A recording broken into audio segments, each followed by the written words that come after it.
Ici, à Canton, la ville est en ébullition. À 2 semaines du coup d'envoi des Jeux asiatiques, deuxième événement sportif mondial après les Jeux olympiques, la municipalité chinoise se prépare à accueillir 12 000 athlètes venus de 45 pays de la région. Mais alors que les Jeux n'ont pas encore commencé, les autorités visent déjà d'autres horizons.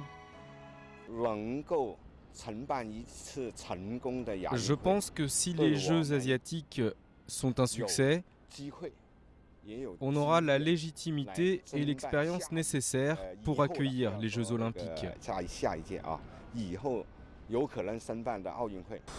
Aucune démarche officielle n'a toutefois été entreprise pour proposer la candidature à de prochaines Olympiades. Néanmoins, les autorités espèrent que la construction de 12 nouveaux stades et les investissements réalisés continueront d'être amortis bien après les Jeux de novembre. Des efforts semblables en 1990 avaient permis à Pékin, ville organisatrice des Jeux asiatiques de l'époque, d'accéder 20 ans plus tard au rang de ville olympique à l'occasion des JO de 2008. Certains espèrent que cet heureux précédent fera cas d'école en Chine.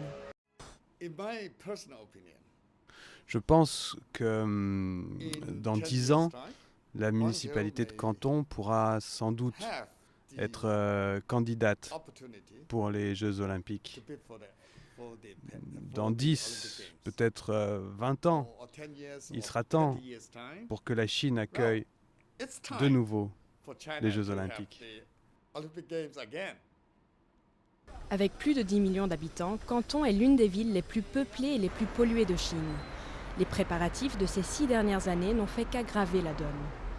Mais alors que la qualité de l'air se dégrade, les habitants voient en ces événements une chance pour leur ville.